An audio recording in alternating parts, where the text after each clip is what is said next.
kung saan may mura't masarap ay dapat pinupuntahan.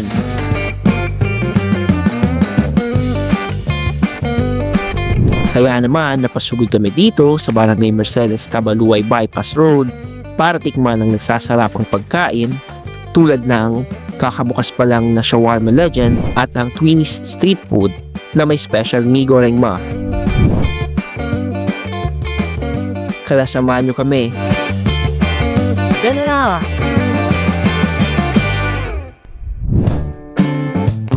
From classic favorites to new discoveries, tikman natin ang mga nagsasarapang street food dito sa Zamboanga City. First stop, nandito tayo ngayon sa Shawarma Legend.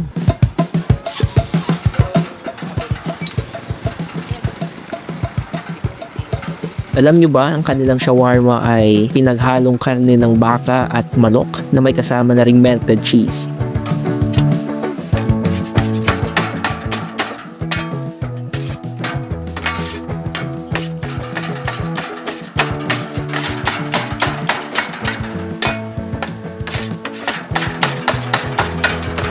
Kaya naman, kahit kakabukas pa lang ng kanilang tindahan, ay dinarayo na ito ng mga mamimili dahil sa sarap ng kanilang shawarma. First up, nandito tayo sa Shawarma Legend para tikman ng regular shawarma, shawarma overload, shawarma with cheese nila. So, ang i-order rin natin ngayon is yung shawarma overload.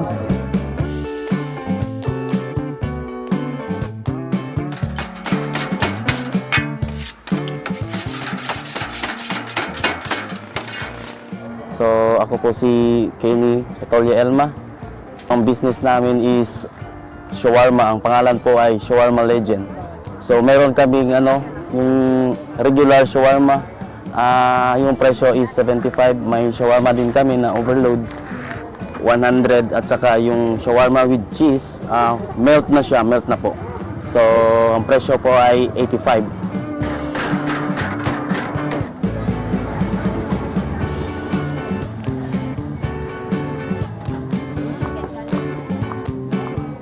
Located po kami dito sa Mercedes Cabaluay Bypass Road. 3 p.m. nandito na po kami. So, uwi po kami is wala nang tao dito is mga mga 7 or 8. Depende po na maraming tao.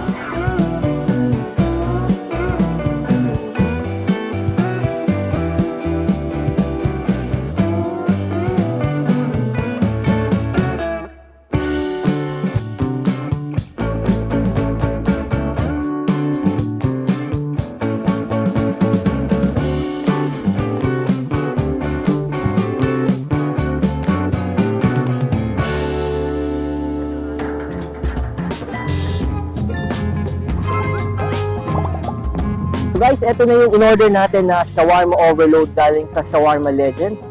So, overload nga siya kasi ang daming sahog. And if you look at this guys, may melted cheese siya. So, ang shawarma nila is may fries, may pepino, may lettuce, at the same time, may pinya, which is kakaiba. So, ngayon lang tayo makakita ng shawarma na may pepino. So, yun. Titikman na natin yung shawarma.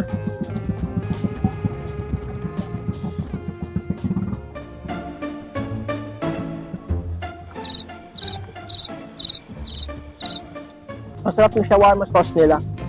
At the same time, malambot yung pita na gamit. Tikman natin yung french.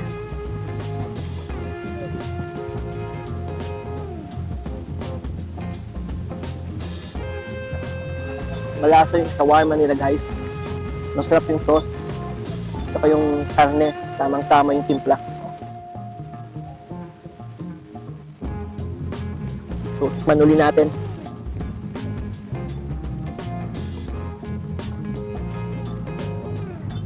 Saan ka pa makakita ng shawarma na 100 peso na siksik ng laman?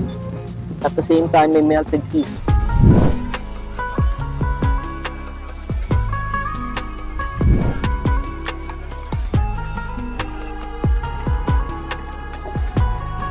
Next stop, nandito tayo ngayon sa Twin Street Food para tikman ang bestseller nilang Mi Goreng Ma at ang kanilang masarap na Mi Soup.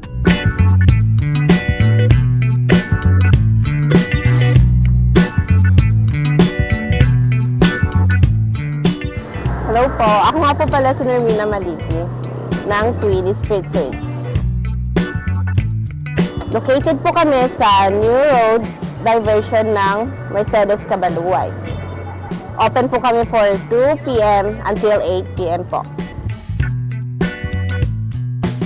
May mga foods po kami na binibenta like isaw, Adidas, tikon, wings, and when it's come to noodles po, may mga Maggi curry, may goreng, and Mi soup.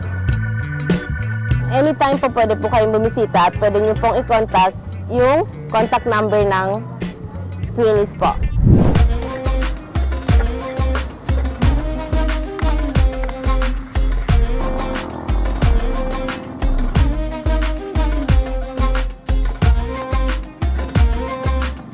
Guys, ito na yung menu ng Twinnies Street Food. So, binigyan nila tayo ng Mi Soup. Meron din tayong Mi Goreng Ma. May empanada. Meron din tayong barbecue, which is yung isaw. May balon-balunan and merong hotdog. At the same time, meron ding Adidas or yung chicken feet. So, napakabait ng may-ari na pinakita nila kung paano i-prepare yung Mi Goreng Ma, which is yung specialty nga nila. So, habang niluluto, naaamoy mo yung bango nung pagkain. So, eto na siya ngayon.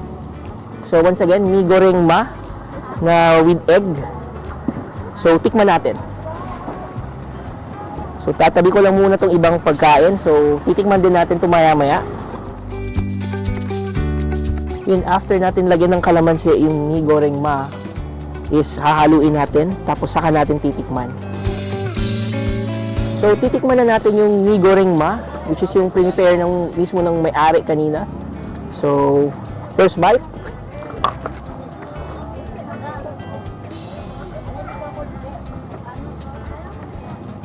First time ko makatikim ng Mi Goreng na ganito kasarap. Usually kasi yung Mi Goreng na nakakain ko is medyo dry. Pero ito, kanina pa lang habang niluluto, naaamoy mo na yung sarap. What more na ngayon na tinitikman ko na siya. So, yung in-order lang talaga natin is yung Mi Goreng with egg nila. Pero nag-insist yung may-ari na ipatikim sa atin yung specialty na Mi Goreng Ma. So, ito na nga yung tinitikman natin ngayon. And napaka-generous ng may-ari.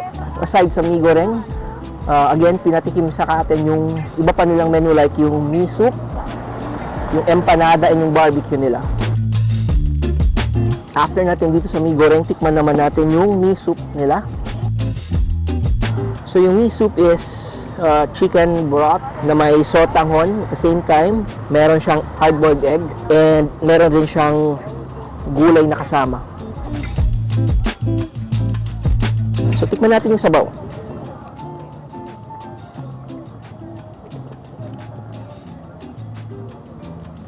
So medyo mainit yung sabaw. Sakto sa malamig na panahon. At the same time, malasa rin. So, titikman natin yung sotanghon na kasama dito sa soup.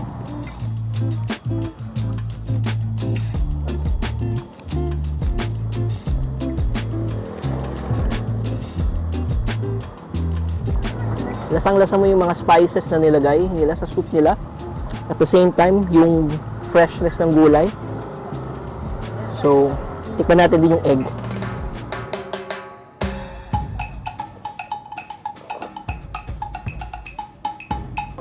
So next na titikman natin is yung empanada nila na malalaki. Hindi siya yung average size lang na empanada. So kuha tayo ng isa. Titikman na natin.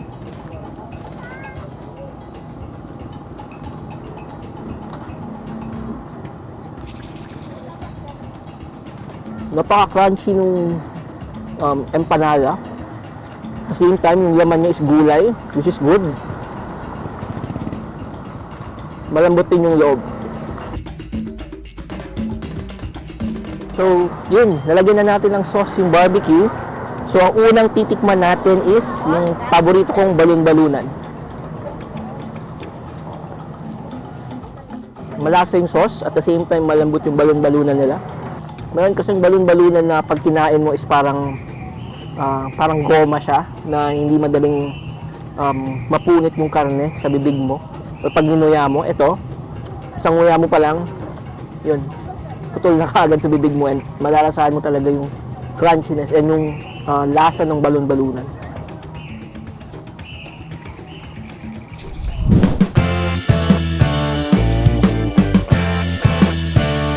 Nandito na tayo sa last part ng ating video, but before we end our video for today, I would like to thank Legend Shawarma and Twinnies Street Food para sa pag-accommodate sa atin and sa pagpapatikim ng kanilang mga binibenta. At the same time, yun, sa mga di pa nakapag-follow, di pa nakapag-subscribe sa aming mga social media channels, sa Facebook and sa YouTube, kindly follow and subscribe na rin po sa channel natin. And if ever na gusto nyong magpa-shoutout, just comment your name and sa shoutout namin kayo sa susunod na video. And once again, let's support small businesses dito sa city natin. And that's it. Thank you once again. Salamat sa suporta. See you next video. That's yummy.